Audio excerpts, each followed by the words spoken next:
वेळ आल्यावर काँग्रेसला चोख उत्तर देणार, काँग्रेसच्या गुंगी गुडिया या टीकेवर सुनेत्रा पवारांची पहिली प्रतिक्रिया.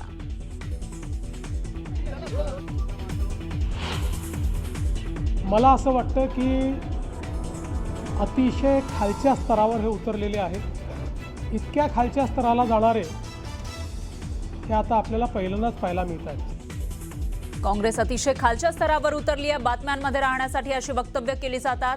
मुख्यमंत्र्यांनी सुनावलं.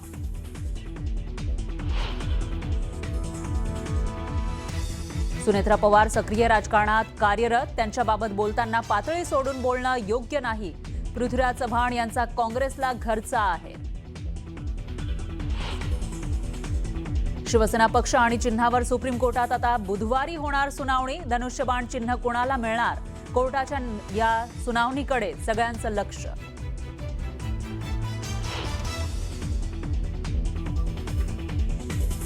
मृत जवान विकास गोरेंना खड्डा दिसला नाही का? खड्ड्यामुळे जीव गेलेले विकास गोरे यांच्या कुटुंबियांना पोलिसांचा उफराटा सवाल, तर पोलिसांनी कुटुंबियांचे आरोप फेटाळले.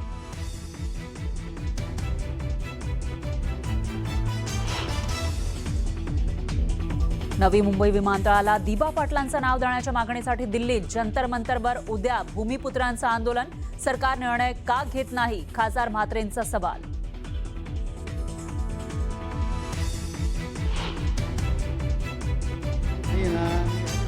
जायकवाडी धरणातील पाणीसाठा 94%वर, 18 दरवाजे अर्ध्या फुटानं उघडले. 10,000 क्युसेक वेगानं पाण्याचा विसर्ग. अभिनेत्री त्रिशा कृष्णनविषयी अत्यंत आक्षेपार्ह विधान. माजी उपमुख्यमंत्री उदयनिधी स्टॅलिन यांना अटक आणि सुटका. सुटकेनंतर उदयनिधींची रॅली.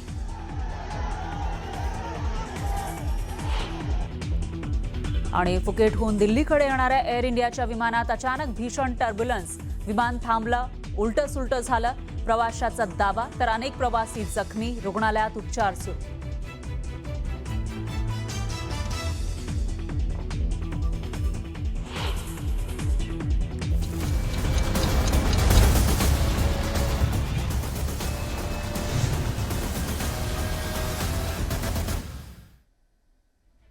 नमस्कार, मी फराह खान. तुम्ही बघता महाराष्ट्राचा number 1 Marathi news channel news 18 Marathi, आवाज महाराष्ट्राचा. आणि प्राईम टाईम बुलेटिनमध्ये पुढच्या तासाभरात आज दिवसभरातल्या सर्व महत्त्वाच्या घडामोडी आपण बघणार आहोत. आणि सुरुवातीला आत्ताची सगळ्यात मोठी बातमी आहे.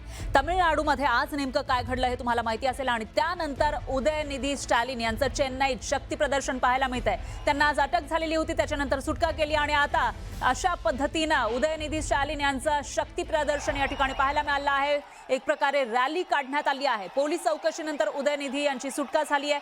चेन्नईमध्ये उदयनिधी स्टॅलिन यांची समर्थकांकडून त्यानंतर रॅली काढण्यात आली. त्रिशा कृष्णनबाबत आक्षेपार्ह टिप्पणी त्यांनी केलेली होती. डबल मिनिंग शब्द त्यांनी वापरल्याचा आरोप त्यांच्यावर होता. त्यानंतर त्यांना अटक झाली, गुन्हा दाखल झाला, अटक झाली आणि सुटका झाल्यानंतर अशा पद्धतीनं त्यांचं एक प्रकारे असं म्हणता येईल की स्वागत केलं जातंय. पोलिसांच्या चौकशीतून बाहेर आल्यानंतर एक रॅली त्यांच्या कार्यकर्त्यांनी काढली.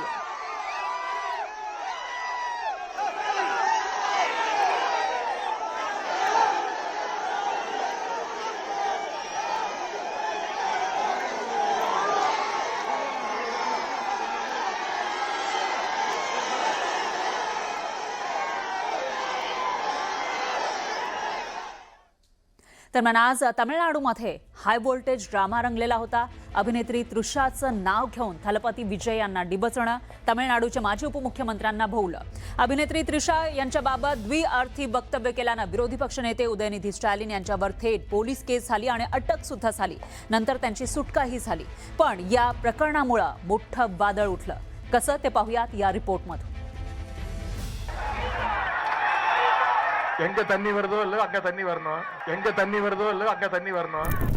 तामिळनाडूचे माजी उपमुख्यमंत्री आणि विद्यमान विरोधी पक्षनेते उदयनिधी स्टॅलिन यांना याच वाक्यानं अडचणीत आणलंय. उदयनिधी स्टॅलिन यांना अटक आणि सुटका.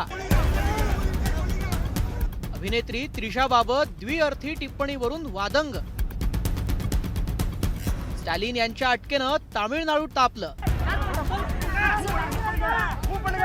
उदयनिधी स्टॅलिन यांना अटक करून नेताना त्यांच्या कार्यकर्त्यांनी मोठा गोंधळ घातला. पोलिसांच्या गाडीला कार्यकर्त्यांनी अक्षरशः घेराव घातला आणि पोलिसांशी धक्काबुक्कीही केली. उदयनिधी स्टॅलिन यांना अटक होण्याचं कारण त्यांचंच एक वाक्य. तामिळनाडूच्या तंजावर येथे त्यांनी आंदोलन केलं. कावेरी नदीच्या पाणी प्रश्नावरून त्यांनी मुख्यमंत्री जोसेफ विजय यांच्यावर सडकून टीका केली. त्याचवेळी जमावातून लोकांनी अभिनेत्री त्रिशाचं मोठ्या आवाजात नाव घेतलं आणि उदयनिधी स्टॅलिन यांनी कथितरित्या अश्लील आणि द्विअर्थी विधान केलं. पहा स्टॅलिन नेमकं काय म्हणाले होते. திமுக மேல என்ன பொய் வழக்கு போடலாம், என்ன பொய் கேஸ் போடலாம்.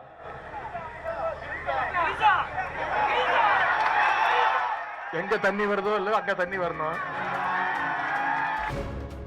पण मुख्यमंत्री जोसेफ विजय यांच्यावर टीका करताना उदयनिधी यांनी त्रिशा कृष्णनबाबत टिप्पणी का केली तेही पहा. त्रिशा कृष्णन आणि जोसेफ विजय यांचा अनेक सिनेमात एकत्र अभिनय. विजय त्रिशा यांनी 2004 मध्ये गिल्ली चित्रपटात पहिल्यांदा एकत्र काम केलं. तिरुपाची, आधी, कुरुवी, लिओ या चित्रपटात एकत्र अभिनय केला. जोसेफ विजय मुख्यमंत्री झाल्यावरही त्रिशा सोबत अनेक कार्यक्रमात हजेरी दिसली. मैत्री कार्यक्रमांमधील एकत्र सहभागामुळे त्यांच्यात प्रेम प्रकरण असल्याच्या चर्चा रंगल्या. या सगळ्या चर्चा तामिळनाडूत रंगल्या असताना उदयनिधी स्टॅलिन यांनी जोसेफ विजय यांच्यावर टीका करताना त्रिशावरही टिप्पणी केली. यावरून उदयनिधी स्टॅलिन यांना अटक केली. त्यानंतर उदयनिधी यांनी कोर्टात धाव घेतली. दोन्ही बाजूंनी युक्तिवाद झाल्यानंतर उदयनिधी यांना चौकशी करून सोडून देण्याचे आदेश कोर्टाने दिले. मात्र वादग्रस्त वक्तव्याने आधीच वादावादी सुरू असताना आता उदयनिधींच्या अटक आणि सुटकेमुळे तामिळनाडूतलं राजकारण पुन्हा एकदा चांगलंच तापलंय. Bureau report, news 18 Marathi. यानंतर पाहूयात पुढची बातमी. महाराष्ट्राला हादरवून सोडणाऱ्या केतन अग्रवाल हत्याकांड प्रकरणाची लग्नाळूंनी चांगली झासी घेतलेली आहे. त्यामुळेच आता उच्चभ्रू सोसायटीमधील पालकांकडून मुलामुलींच्या कुंडलीऐवजी खासगी गुप्तहेराकडून त्यांच्या खासगी आयुष्याविषयीची कुंडली शोधण्यावर भर दिला जातोय.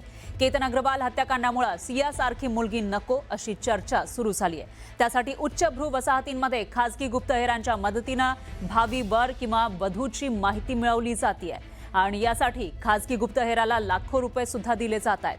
गुप्तहेराकडून मुलगा किंवा मुलगी सध्या काय करते, आर्थिक स्थिती कशी आहे, कर्जाबाबतची माहिती सुद्धा मिळवली जाते आणि तिचे किंवा त्याचे रिलेशनशिप स्टेटस नेमकं काय आहे, खासगी याविषयीची सुद्धा खासगी माहिती मिळवली जाते. एवढंच नाही तर मुलगा किंवा मुलीचा लैंगिक कल जाणून घेतला जातोय अशी माहिती आहे.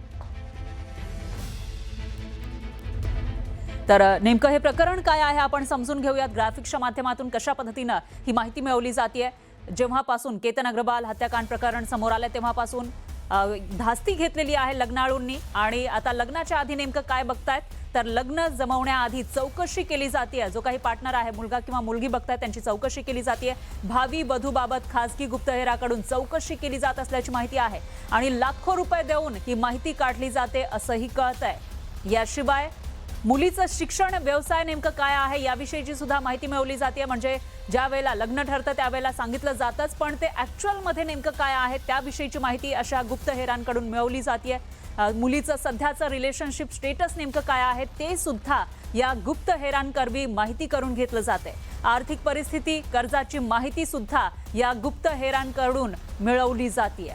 याशिवाय मुलगा किंवा मुलीचा लैंगिक कल नेमका कोणाकडे आहे याविषयीची सुद्धा माहिती गुप्तहेरांकडून मिळवली जाते. त्यासाठी लाखो रुपये मोजले जात आहेत. एखादं प्रकरण असेल तर त्याच्या चौकशीसाठी गुप्तहेरांचा वापर आधी केला जायचा. मात्र आता लग्न करण्याच्या आधी मुलगा किंवा मुलीची अशा पद्धतीनं खासगी माहिती मिळवण्यासाठी गुप्तहेरांची मदत घेतली जाते अशी माहिती समोर आली आहे.